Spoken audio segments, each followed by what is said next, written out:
Esta es la tercera semana de esta primera serie del año que hemos denominado Ser Agentes de Cambio. Y nunca, creo yo, en la historia del Evangelio en el Perú, el cristianismo ha tenido un desafío como el que tiene en estos momentos. Quizás no se nota, parece todo centrado en las maniobras políticas de los políticos, pero las decisiones que está tomando el gobierno central están llevando al cristianismo a un punto de crisis. Y Dios necesita a su iglesia. Dios necesita a ti.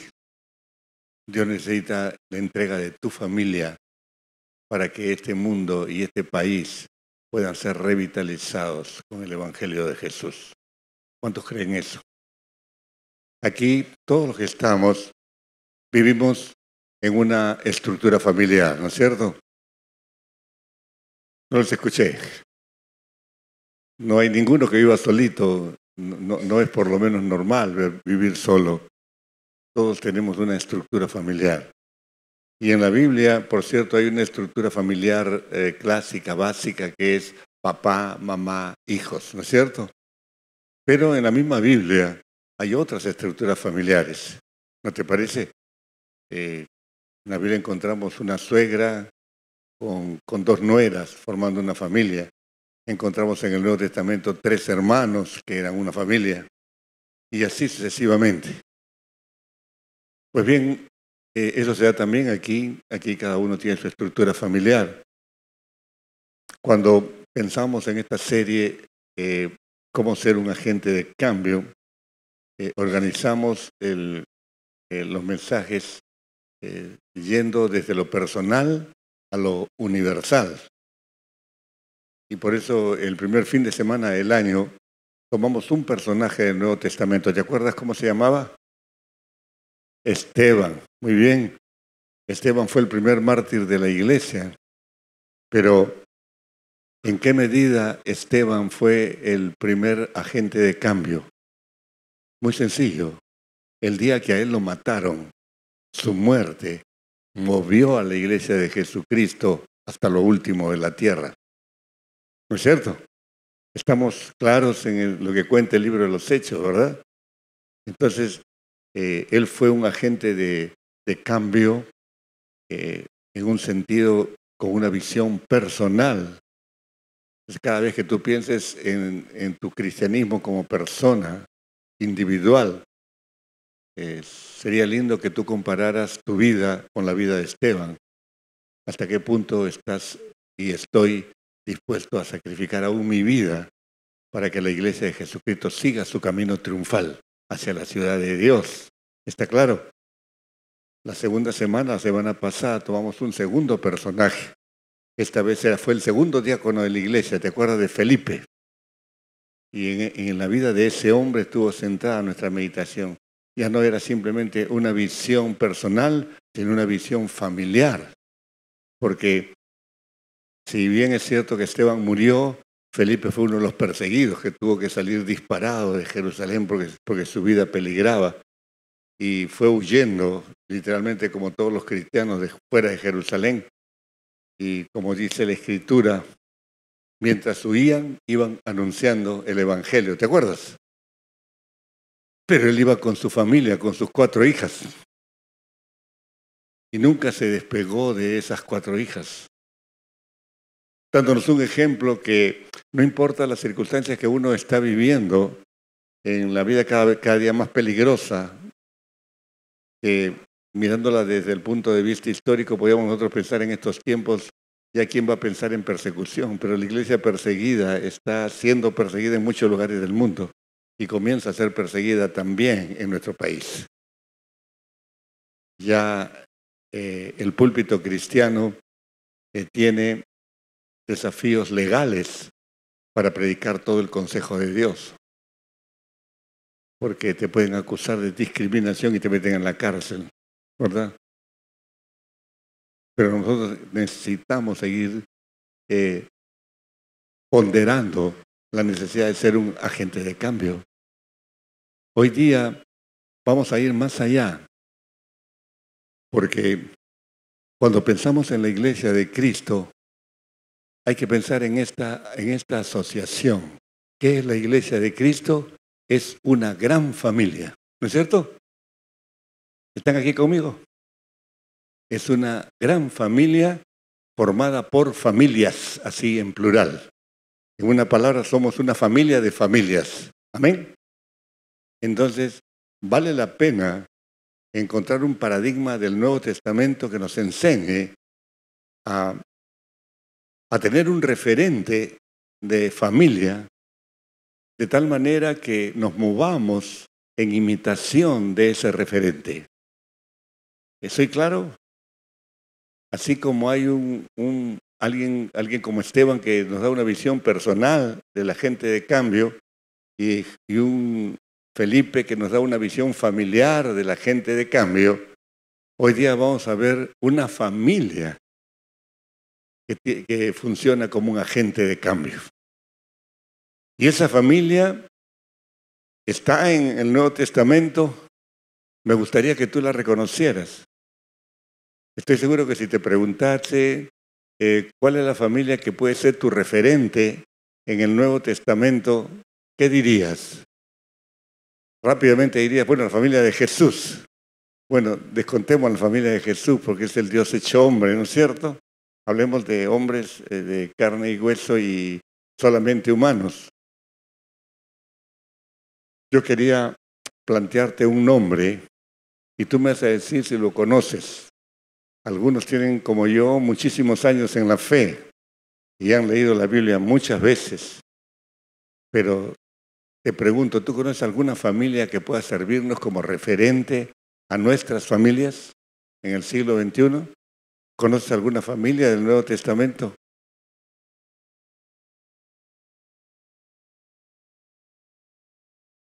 No escucha a nadie.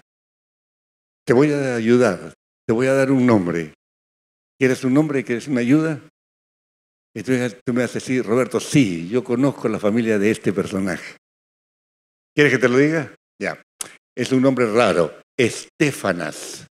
A ver, ¿quién conoce a Estéfanas? Levante la mano. En los 5 servicios, ahí hay uno, gracias a Dios. En los 5 servicios he encontrado solamente 2 o 3 cultos, 2 o 3 personas que me han dicho que conocen a Estéfanas. Estéfanas es un hombre cuya familia nos puede servir de un referente de imitación para ser un agente de cambio. Vamos a trabajar esto. Amén. Vamos a abrir nuestras Biblias en 1 Corintios, el capítulo 16. Necesito que abras tu Biblia o tu celular, el dispositivo electrónico que tengas, pero por favor, enchúfate en la palabra de Dios. 1 Corintios, capítulo 16, al terminar la carta, vamos a leer 4 versos solamente, y ahí va a estar centrada nuestra meditación sobre la familia de Estéfanas. Mira lo que dice el verso 15. Ahora, 1 Corintios 16, 15. Hasta el 18 voy a leerles. Hermanos, dice el apóstol Pablo haciendo un paréntesis de lo que viene diciendo, ya sabéis que la familia de Estéfanas es las primicias de Acaya y que ellos, o sea, la familia de Estéfanas, se han dedicado al servicio de los santos. Os ruego, dice Pablo, que os sujetéis a personas como ellos y a todos los que ayudan y trabajan. 17. Me regocijo con la venida de Estéfanas, de Fortunato y de Acaico, pues ellos han suplido vuestra ausencia, porque confortaron mi espíritu y el vuestro. Reconoced, pues, a tales personas. Y se acaba ahí ese paréntesis que habló Pablo de esta familia, de este hombre llamado Estéfanas.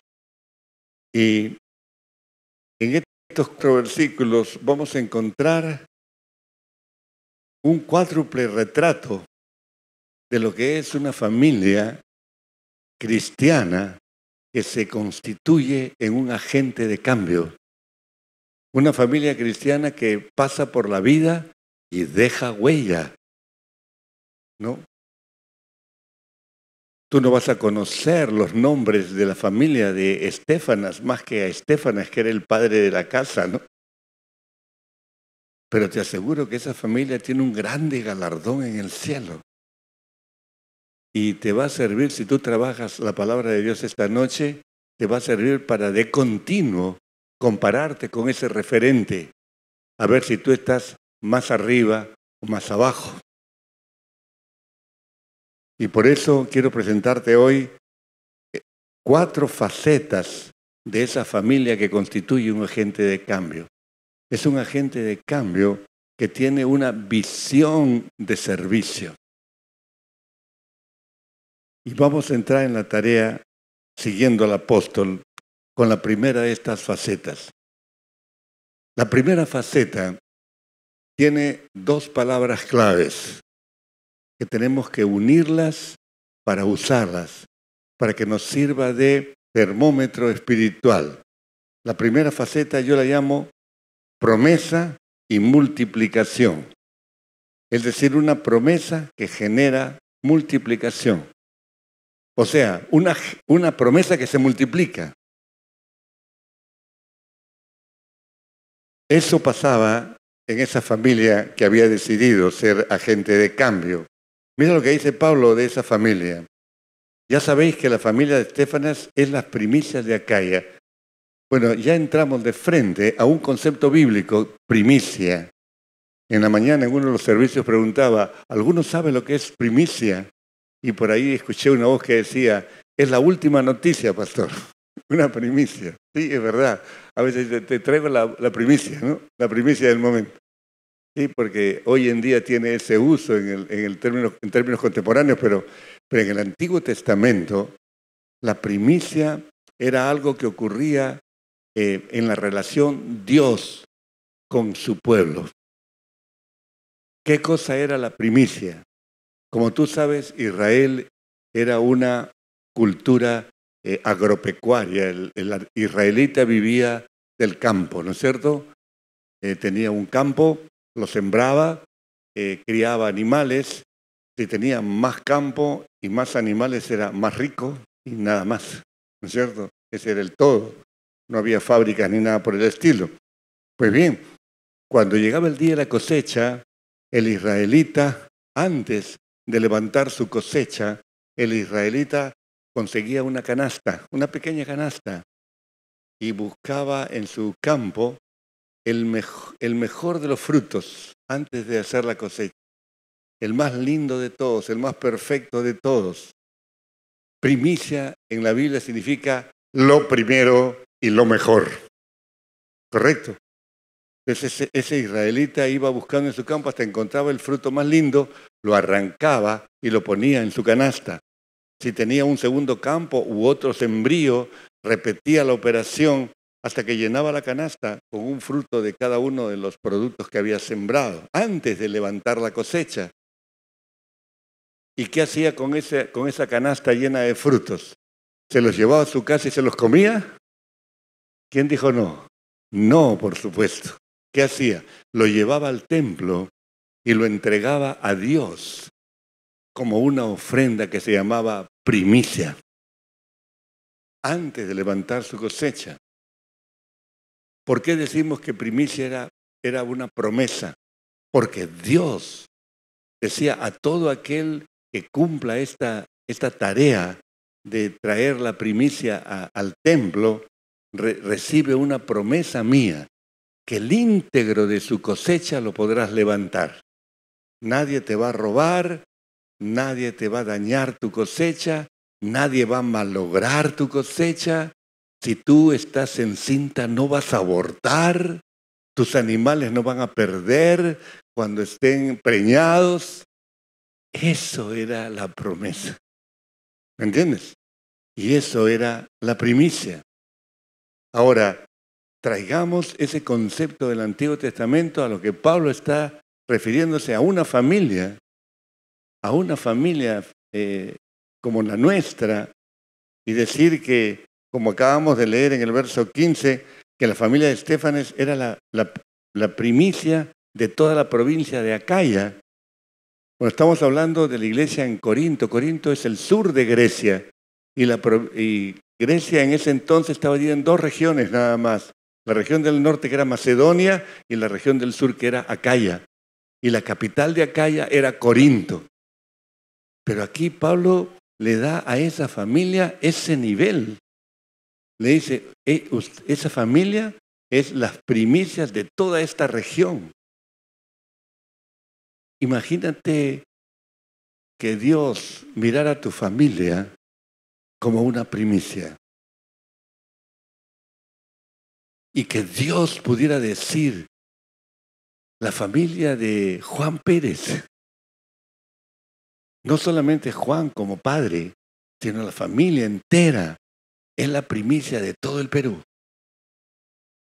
Es la familia que ha alcanzado ese nivel de agente de cambio.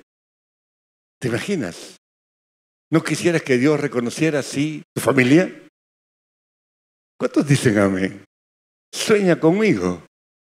¿No te parece que sería lindo? Pero hoy día, cuando terminemos este mensaje, ojalá que no le tengas que pedir perdón al Señor, porque tu familia no ha alcanzado ese nivel. Y a lo mejor te has que decir, Señor, perdóname, porque tu evangelio llegó a mí, pero tu evangelio no ha transformado mi familia. Y todavía siguen los líos en mi familia. Todavía siguen las batallas en mi familia. Todavía papá y mamá pelean por la supremacía del poder. Los hijos no se sujetan a los padres. Los abuelos se convierten en una carga. Y tantos problemas familiares que pueden surgir, no los vamos a enumerar. Y tú te has que reconocer, Señor, qué lástima. Mi familia no ha captado la riqueza de llegar a ser una primicia que conlleva, que va aparejada a una promesa que viene de tus propios labios, Dios. ¿Te puedes imaginar, hermano? Quiera Dios que no solo escuches este mensaje, trabájalo conmigo para que te pueda servir como documento escrito y lo puedas comparar con lo que sucede en el día a día de tu casa. Amén, hermanos. Y los que son solteros, por supuesto, tendrán la oportunidad de decir, el día que me case, yo quiero tener una familia de este nivel. Amén. Una promesa que genera multiplicación. ¿Por qué decimos eso?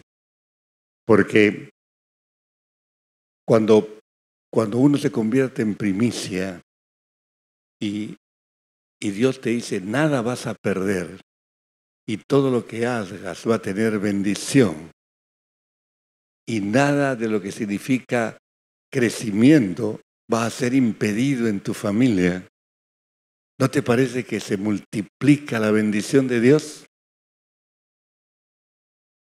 ¿No te parece que ha llegado el momento en que tú y yo digamos, Señor, realmente desde el día que yo te conocí, Señor Jesús, puedo decir que has ido transformando mi vida y luego la vida de mi familia y todos estamos creciendo con una visión de servicio?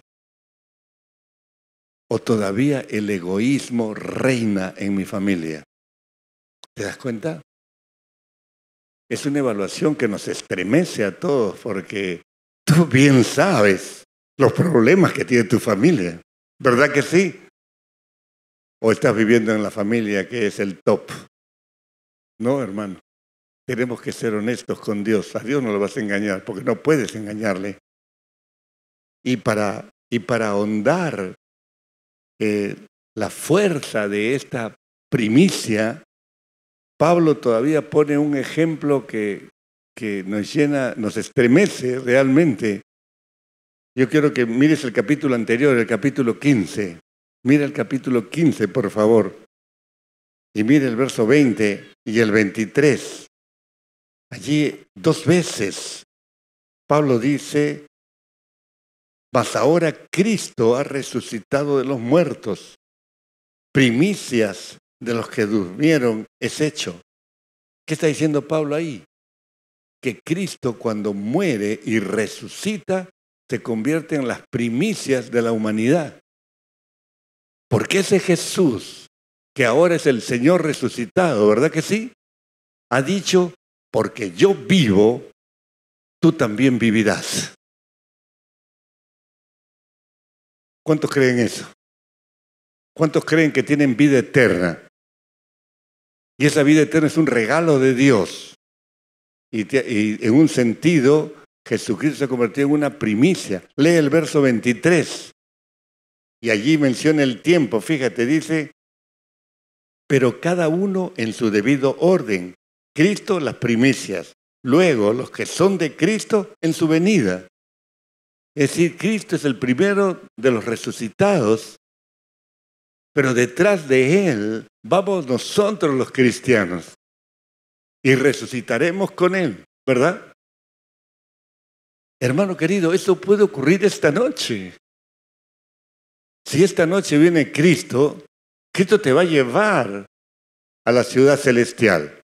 ¿Tú crees eso? ¿O prefieres irte a comer un sanguchito a tu casa? Piénsalo, hermano. Y todo eso que llena de preocupaciones tu vida para siempre olvidado, porque entras en la verdadera vida.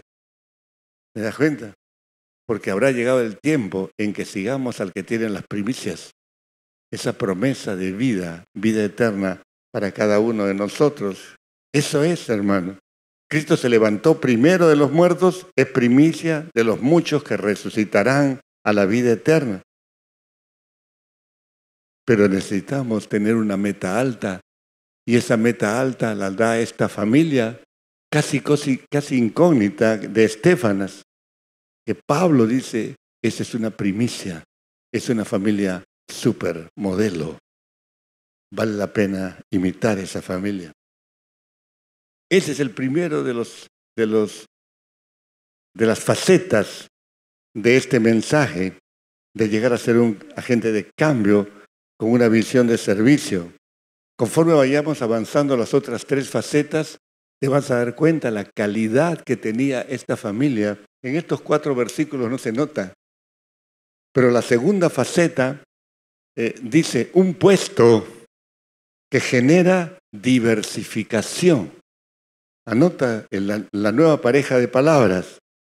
El verso 15 decía que la familia de Estéfanas no solamente era las primicias, sino decía, ellos, la familia de Estéfanas, se han dedicado ¿a qué cosa? Dilo. ¿Qué dice la palabra? ¿Se han dedicado a qué? Al servicio de los santos. Una visión de servicio. Una visión que hace una renuncia expresa de toda forma de egoísmo humano. Comienza a vivir no para sí mismo, no para los intereses de familia, sino comienza a vivir para ayudar a los que están en necesidad. Cuando se cantaba esta canción, yo te seguiré por todo el mundo y voy a ayudar al quebrantado, estaba en esa línea de pensamiento. Porque nosotros necesitamos levantar familias que asombren al mundo. Y esto, hermano, tiene que tomar nuestro corazón. ¿Por qué un puesto? ¿Y por qué un puesto y el concepto de servicio? Bueno, aquí dice que la familia de Estéfanas se había dedicado al servicio de los santos. Interesante, cuando uno va al idioma en que Pablo escribió la carta, esa palabra dedicado, tú la puedes tachar. Si quieres en tu Biblia, ponlo con lápiz, táchalo y ponlo como Pablo lo escribió. ¿Sabes cómo escribió Pablo? Pablo puso, se han puesto a sí mismos al servicio de los santos. Se han puesto a sí mismos al servicio de los santos. Mira cómo cambia el tono de ese versículo. Eso es lo que hacía de la familia de Estéfanas un agente de cambio. No vivían para sus intereses familiares, vivían para ayudar las necesidades de las otras familias. ¿Me entiendes? Te pregunto, ¿así vive tu familia? Me pregunto, ¿así vive la mía? ¿Te das cuenta que estamos lejos de ese nivel? Vale la pena que comencemos a evaluarnos. Eso es lo primero que dice la Escritura. Ellos se presentaban a sí mismos. Cuando tú entiendas lo que significa puesto y cómo se ha ido perdiendo esto.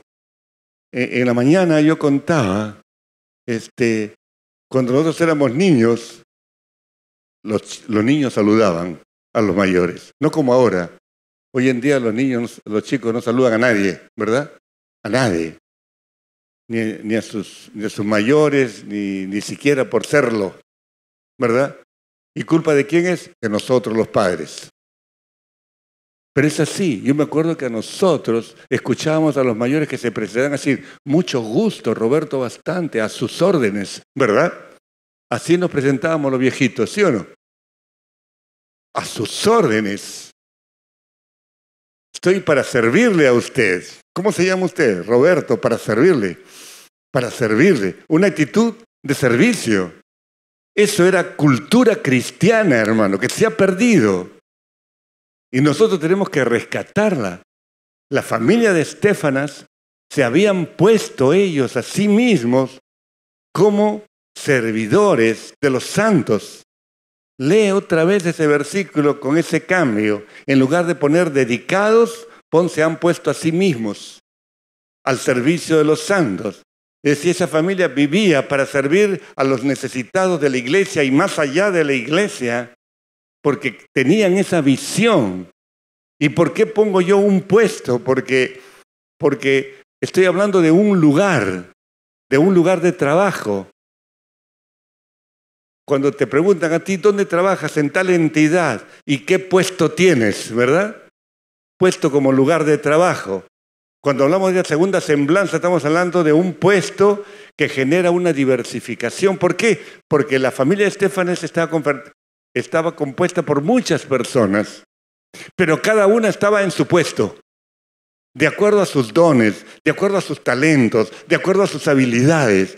Toda la familia, como un solo hombre, tenía una sola visión. Vivimos para servir a las necesidades de los demás. ¿Cómo está tu evaluación? ¿Cómo está tu evaluación? ¿Tu familia está en ese nivel? No es fácil contestar esto, ¿verdad? Para que veamos ese asunto de poner o el asunto de puesto. A mí me sorprendió el lenguaje que usa el libro del Génesis. Mira la segunda página de la Biblia, Génesis capítulo 2. Mira el verso 15, yo lo puse en tu papel. ¿Qué dice Génesis 2:15? Dice, tomó pues Dios, el Señor, al hombre y lo puso. Dios tomó a Adán y a su mujer y puso a Adán. ¿Dónde lo puso? En el Ministerio de Educación. Lo puso en el Edén. ¿Para qué? Para que hiciera dos tareas. Para que labrara y para que lo guardase. ¿Me entiendes?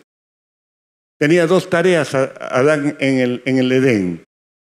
Uno, cultivar la tierra como una cosa normal de lunes a lunes. Y la otra era guardarlo. Uno se pregunta, ¿pero guardarlo de qué o de quién? Porque no había ladrones en ese entonces. Y no podemos entender por qué dice que Dios lo puso en el Edén. Le dio un puesto en el Edén. Le dio un puesto en el Edén y que iba a generar una diversificación de puestos, o sea, de lugares de trabajo o tareas por hacer. Para entender ese servicio y sus implicaciones con la tarea, uno tiene que ir al segundo libro de la Biblia, el libro del Éxodo. Mira por favor el siguiente versículo que te he dejado, Éxodo capítulo 3, verso 12. No te canses de seguir la palabra, si no te vas a perder el mensaje. Éxodo 3:12. Allí en Éxodo 3:12 está hablando Dios con Moisés. le está encargando que vaya a hablar con Faraón y que libere a su pueblo, ¿recuerdas?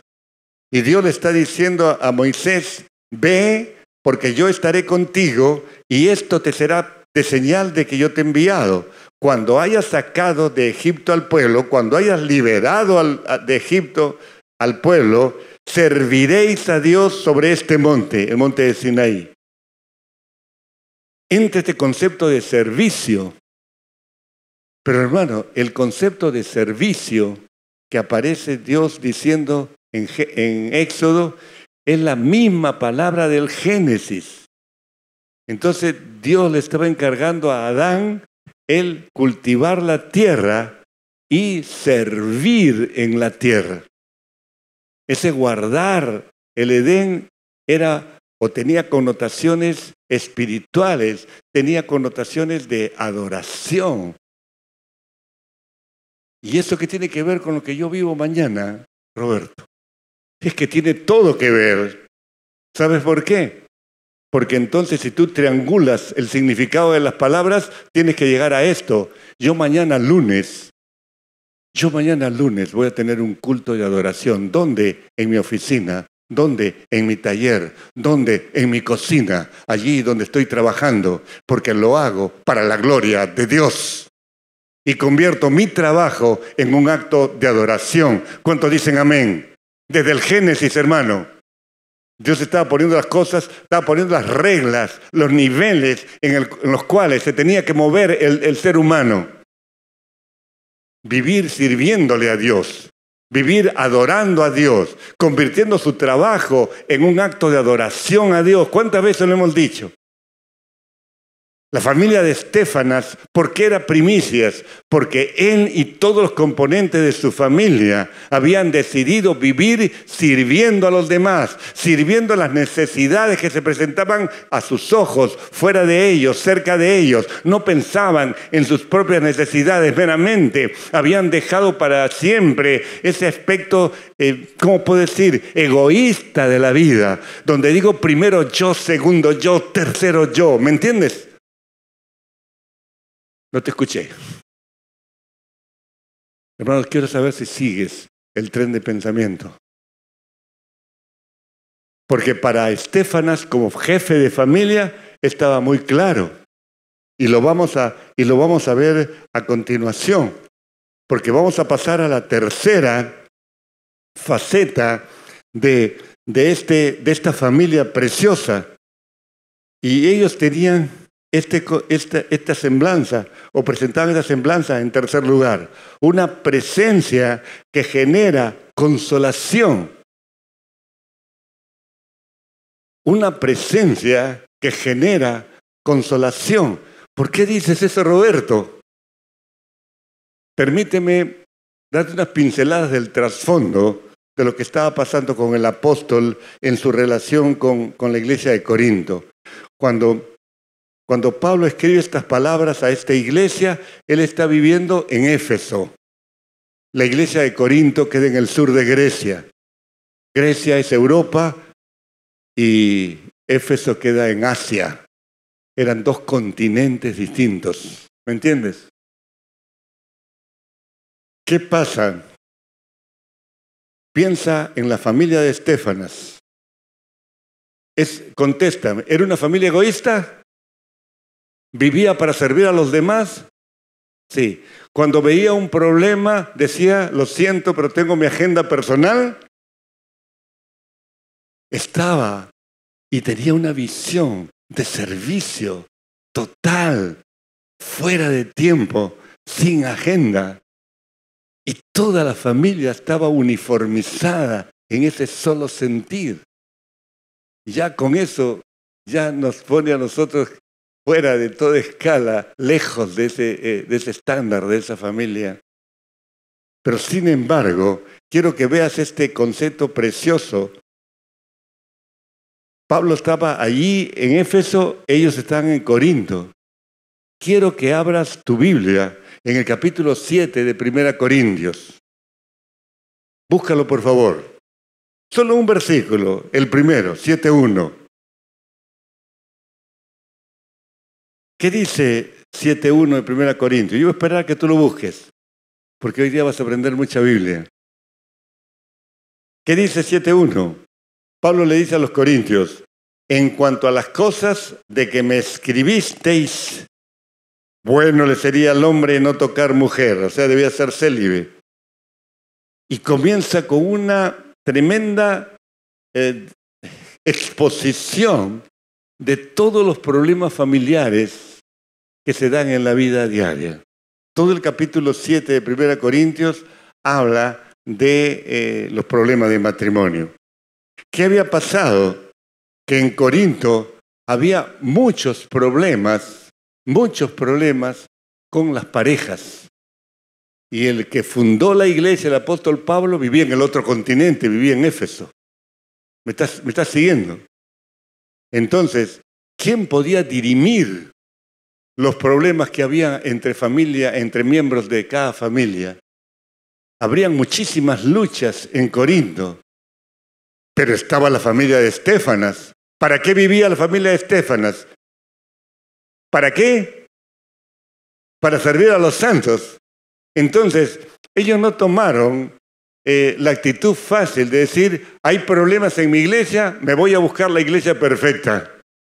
No decían: hay una dificultad en esta iglesia, me voy a la iglesia del frente.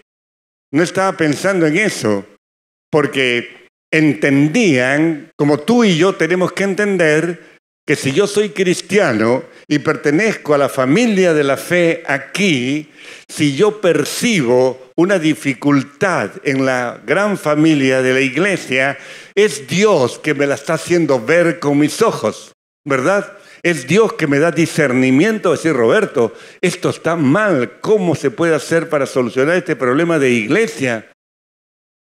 Pero no me voy de la iglesia, ¿me entiendes? Porque si yo recibo una visión de dificultad, es porque el Espíritu Santo que vive en mi corazón me está diciendo: Roberto, te lo revelo a ti para que tú seas un agente de cambio, para que tú seas alguien que provoque una solución a ese problema. ¿Me entiendes? No les escuché a todos, pero tiene que ser así, hermanos. La Biblia tiene que ser fácil de ser entendida. Y yo estoy seguro que el Señor quiere que tú entiendas este mensaje, porque puede transformar tu familia, puede transformar tus motivaciones y puedes comenzar a asombrar a todos los que te rodean en tu círculo social, familiar, laboral. Te aseguro, puede haber una revolución alrededor de tu familia. ¿Qué pasó? Pablo le escribe a la iglesia esta carta de 1 Corintios. ¿Por qué razón? Porque él recibe allí en Éfeso la visita de 3 hombres que van con una carta. ¿Qué dice esa carta? En esa carta dice: Pastor Pablo, por favor, tenemos muchísimos problemas en la iglesia que tú fundaste en Europa y en Corinto. Está pasando esto y aquello y lo demás allá con las parejas. ¿Qué les decimos? Pablo escribe 1 Corintios. ¿Te das cuenta? Y aquí el 7.1 dice: en cuanto a lo que ustedes me escribieron, allí va la respuesta. ¿Se entendió? Ese es el trasfondo de esto. Ahora te pregunto, a ver si podemos seguir el hilo. ¿Por qué esos 3, Estéfanas y esos 2 más, cruzan de continente a continente en un viaje lleno de dificultades y peligros? ¿Por qué se van hasta allá con un petitorio de consejos? Porque querían servir a los santos en su iglesia. Porque querían que Pablo les mandara el consejo de Dios para tener una familia estable, una familia triunfal. ¿Está claro, mis hermanos? Y porque iba con su visión de ser una familia que vivía dedicada al servicio de los demás. Y por eso hacen un viaje tan largo, tan costoso, tan complicado. Pero ¿qué pasa, hermano? Leamos, por favor, lo que sucedió. Y Pablo lo describe acá en el capítulo 16. Mira el verso 17. me regocijo con la venida de Estéfanas, de Fortunato y de Acaico. Ese Fortunato y Acaico nunca más aparecen en la Biblia. Son miembros con toda probabilidad de la familia de Estéfanes. Es decir, Estéfanes llama a 2 miembros de su familia y dice, vámonos a Éfeso. Acompáñenme a Éfeso. Voy a preguntar al apóstol Pablo cómo podemos ayudar a las familias de nuestra iglesia. Y van a Éfeso. Pero, oh sorpresa, si ellos iban con una motivación de llevar soluciones a los problemas matrimoniales que había en su iglesia, se encuentran con algo inusitado, algo impensado, algo sorpresivo. ¿Qué era?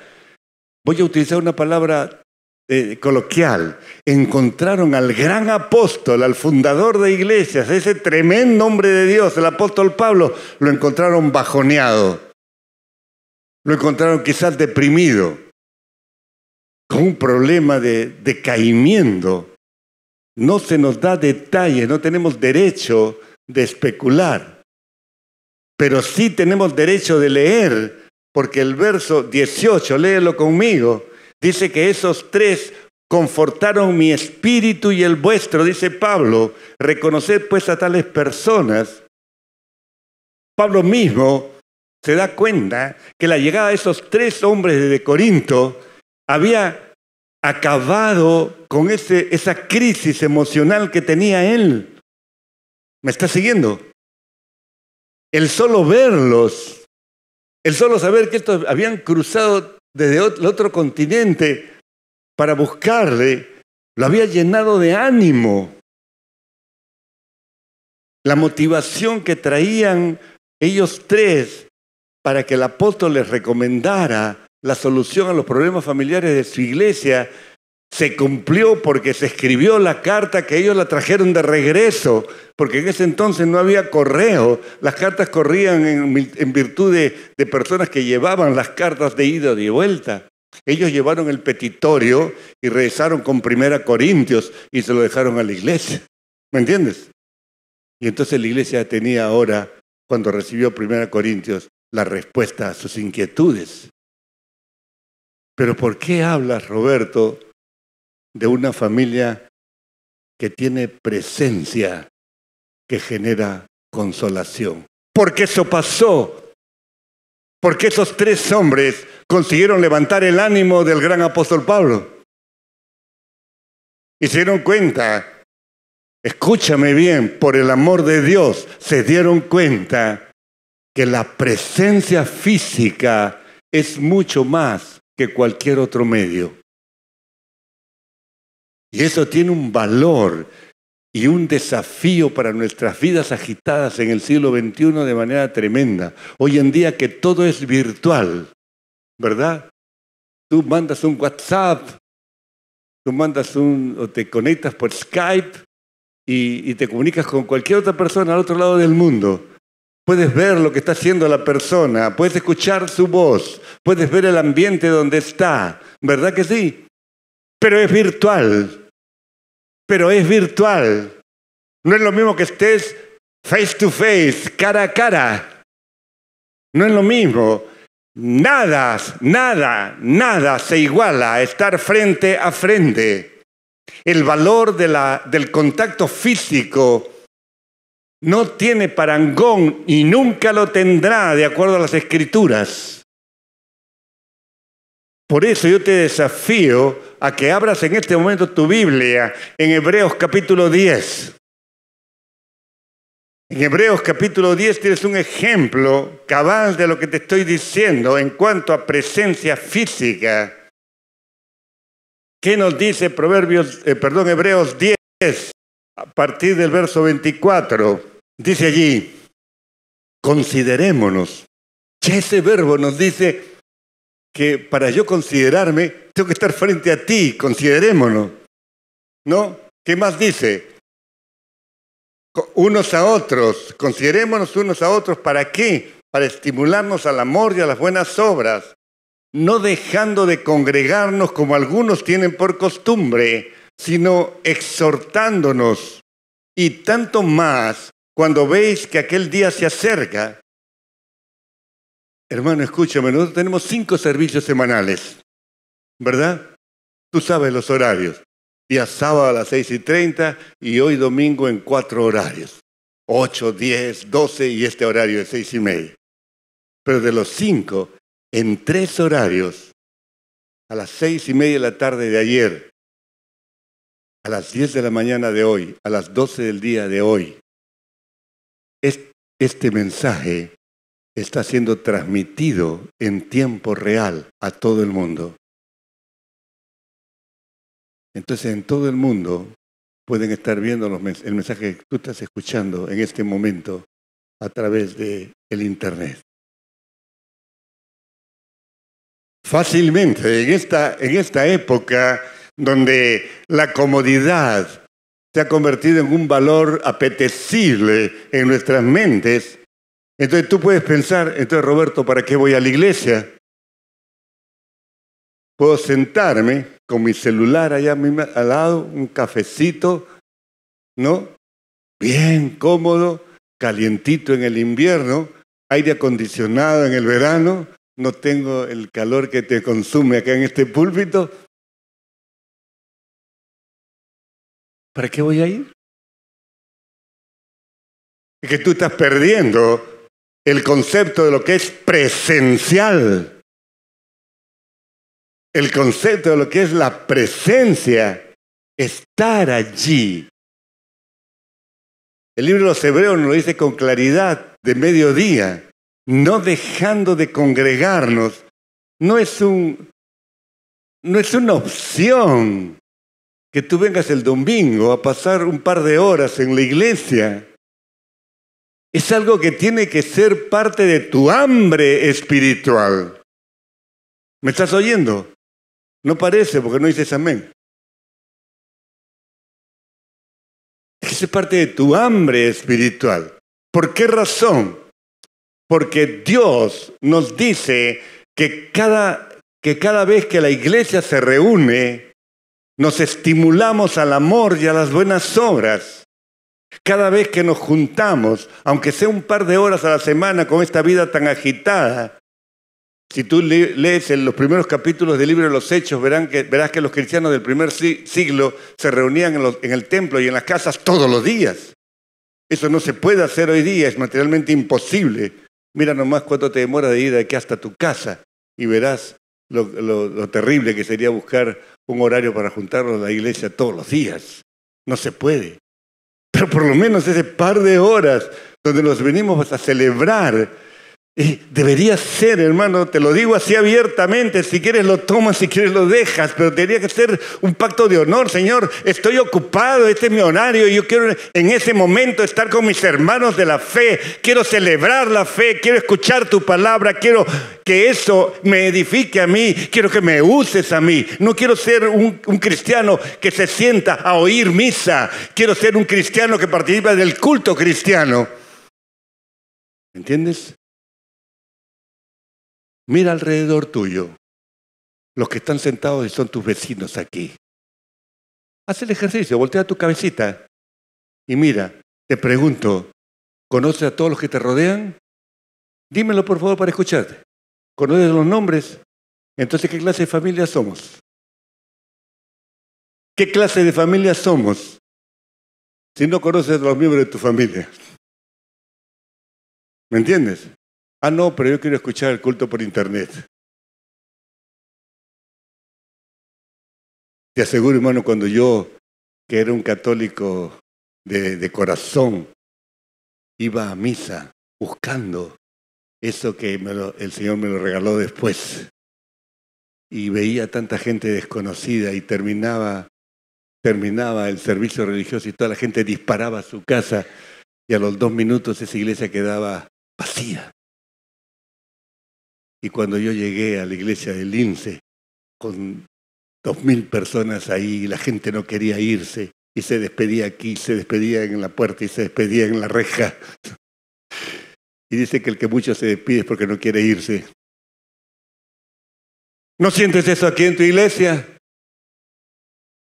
¿No sientes que quieres tener comunión con otros cristianos? ¿No te das cuenta, hermano, que hoy día Dios puede haber permitido que tú te sientes al lado de este hermano que tú no lo conoces, pero Dios te ha dado algo para darle a él, para exhortarle. La palabra exhortación no es una palabra negativa. Exhortándoos mutuamente no significa que yo estoy cuadrando a mi hermano, que le estoy amonestando a mi hermano. La exhortación significa animar. Y a lo mejor tú estás sentado al lado de alguien y Dios te ha traído a este servicio y ese alguien está desanimado. Está como estaba el apóstol Pablo, bajoneado. Y tú, como decimos popularmente, ni la tos, porque nunca te enteraste. Porque tu agenda está llena de tus intereses y solamente de ellos. ¿Entiendes lo que significa la presencia? Yo quiero que grabes ese versículo 17, porque tiene cosas desafiantes para nosotros. Pablo dice ahí, en ese verso 17, repásalo conmigo: me regocijo con la venida de Estéfanas, de Fortunato y de Acaico, pues ellos, los tres, han suplido vuestra ausencia. ¿Cómo me gustaría tener una hora más para conversar solamente de esta línea con ustedes? Para que tú delante del Señor, quizá con lágrimas, le digas: Señor, perdona mi egoísmo, porque he venido a escuchar tu palabra, pero quiero salir volando, a seguir con mi agenda personal. Y tú quieres que participemos del fuego, del compañerismo cristiano. ¿Me entiendes, querido hermano? ¿Entiendes lo que te estoy hablando? Nosotros podríamos sorprender al mundo entero con nuestro compañerismo, con nuestra comunión. Este Estéfanas es impresionante, pero aquí Pablo dice una verdad gigantesca que yo habré leído 1000 veces este pasaje y recién esta semana lo entendí. Y por eso te lo comparto. Un principio espiritual. Lee una vez más el verso 17, te lo suplico. Léelo otra vez. ¿Qué ocurrió cuando aparecieron esos tres hombres frente a Pablo? ¿Qué produjo en el corazón de Pablo la presencia de esos tres hombres? Una sola palabra es la respuesta. ¿Cuál es? Más que gozo, regocijo. ¿Sabes lo que es regocijo? Regocijo es volverse a gozar. ¿Me entiendes? Solamente el hecho, por el amor de Dios, hermano, solamente el hecho que esos tres hombres aparecieran, le cambió el ánimo al apóstol. Y el apóstol podía decir: estos tres vienen en representación de toda la iglesia de Corinto que está en el otro continente. Para él significaba lo mismo. Esos tres suplían la ausencia de todos los que quedaron en casa. ¿Estás oyendo? Esa es la enseñanza, hermano. Lo repito, esos tres hombres que tenían como parte de su esquema familiar, como Estéfanas, que tenían esa dedicación de servir a los demás, estaban sirviendo a la necesidad emocional del apóstol, pero su presencia generaba consolación. ¿Me entiendes, hermano? Ahora entiendes por qué hablamos de una semblanza que dice una presencia que genera consolación. En una palabra, yo vivo para servirte a ti en lo que necesites. Creo que necesitas plata. No, plata no necesitas, necesitas un abrazo.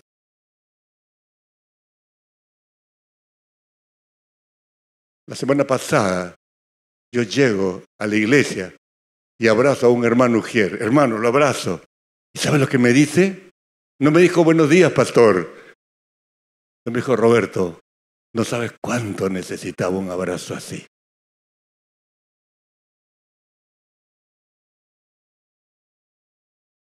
¿No te quebranta eso, hermano? ¿No te quebranta eso? ¿Por qué te pierdes eso? ¿Por qué no dejas tu agenda personal allí en la oficina de tu casa? Porque aquí hay una agenda espiritual que la marca el Espíritu Santo que vive en tu corazón. Te dije que este mensaje te iba a cambiar la visión. Y quizás ha llegado ese momento.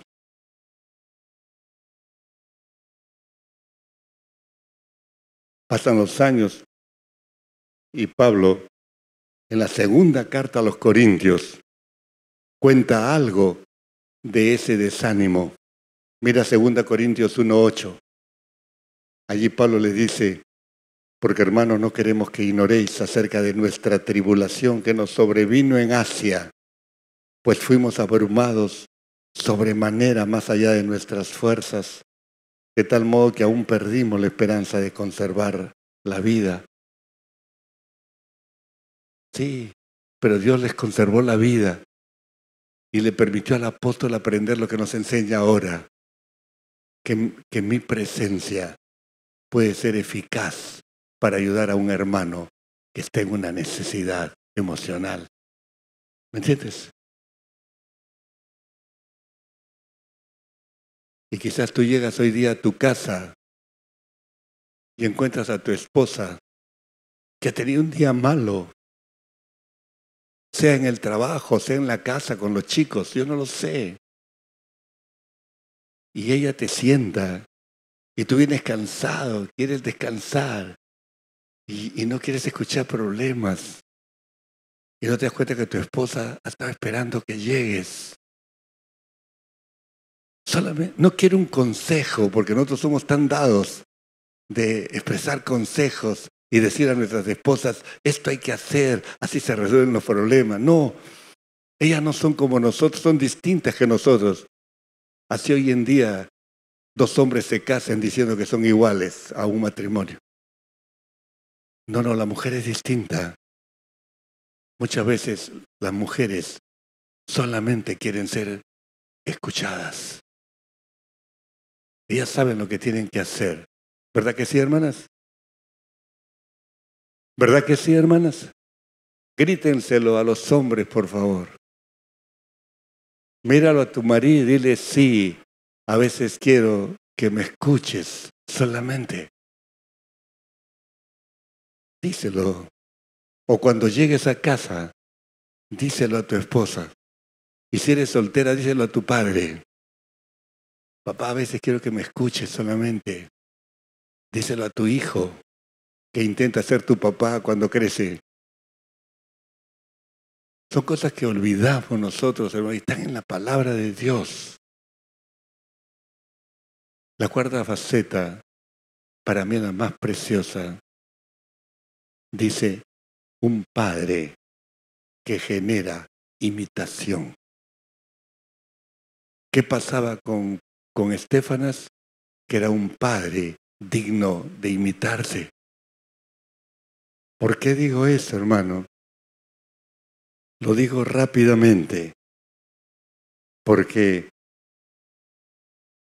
hay que hacer una diferenciación entre el hogar del siglo I con el hogar actual.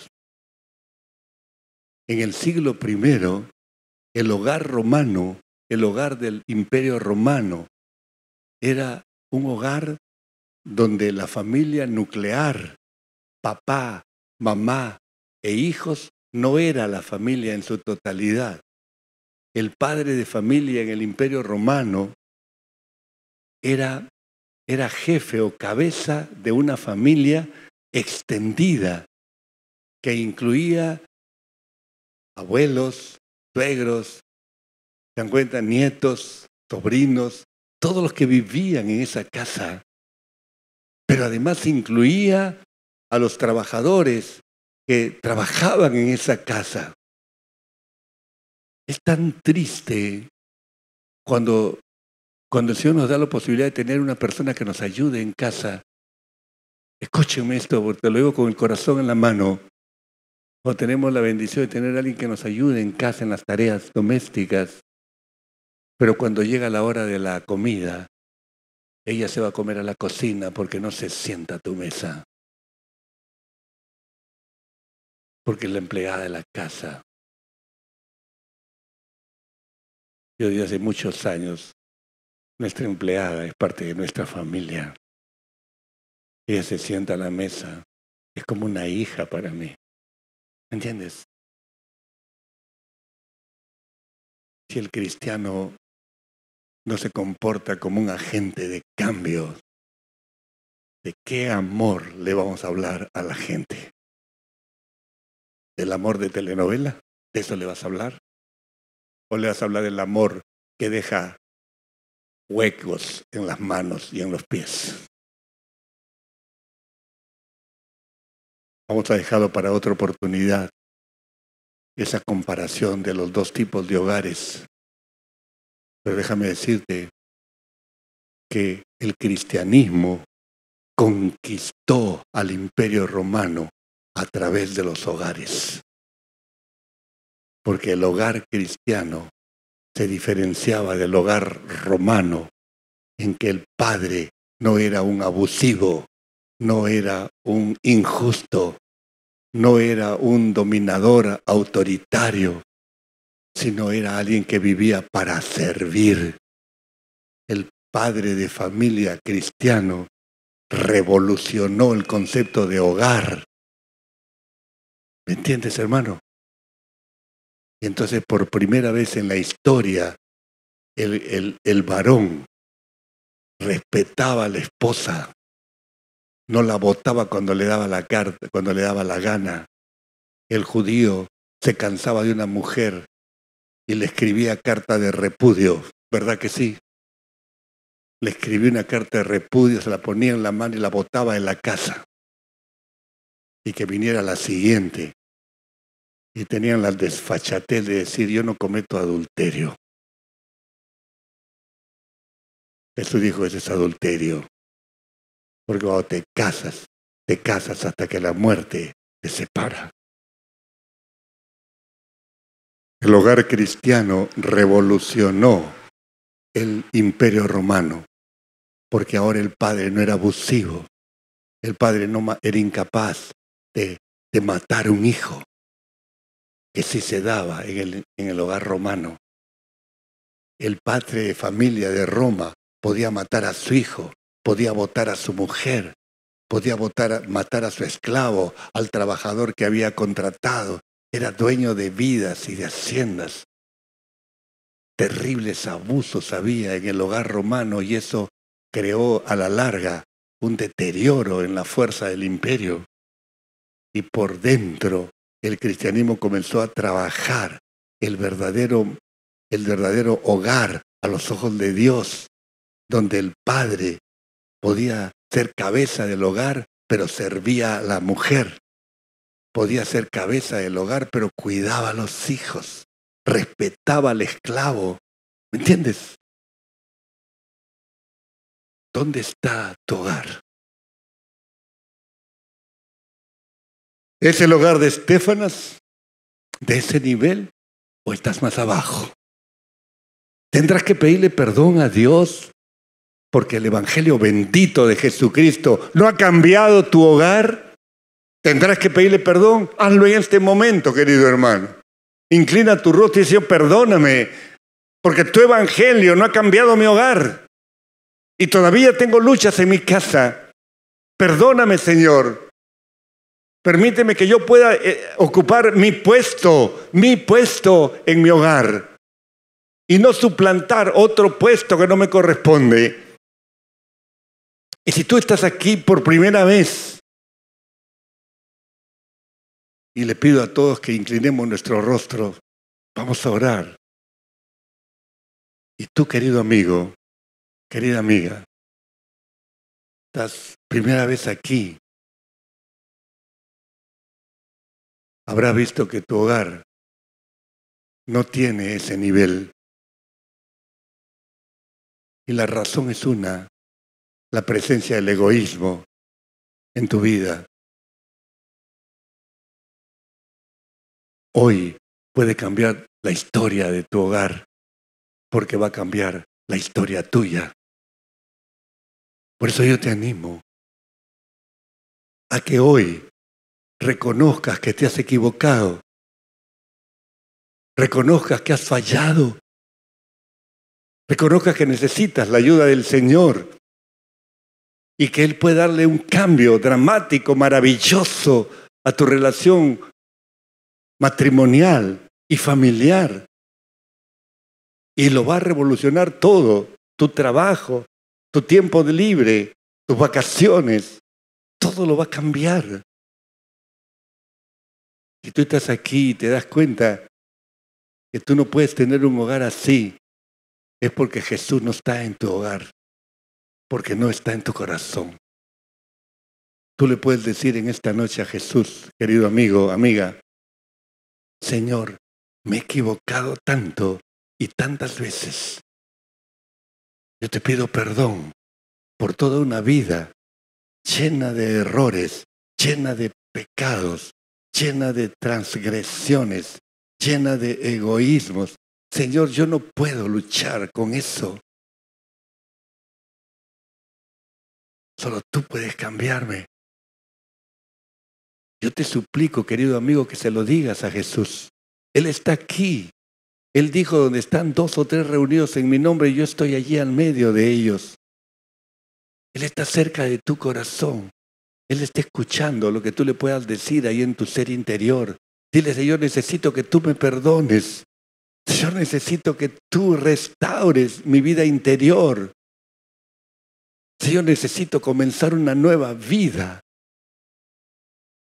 Quizás tengo mucho tiempo viniendo a esta iglesia, pero los resultados son magros, los resultados son tristes, los resultados son un matrimonio, una familia en derrota. Señor, cámbiame a mí. Yo quiero ser un agente de cambio, comenzando por mi familia. Quiero hacer un pacto contigo. Dile al Señor, yo te entrego mi vida y tú transfórmala. Yo te entrego mi vida, tú la cambias. Yo te entrego mi vida, tú pacifícala. Pero yo quiero salir por esa puerta esta noche transformado, con la certidumbre que tú has perdonado todos mis pecados. Díselo, Señor, perdóname. Y el milagro se hará en tu vida. Y la nueva vida entrará como un aluvión en tu ser interior. Ese es el milagro. Esa es la primicia que te llevas hoy. La pregunta es, ¿cuántos quieren eso en sus vidas? ¿Lo quieres para ti? Yo quiero orar por tu vida.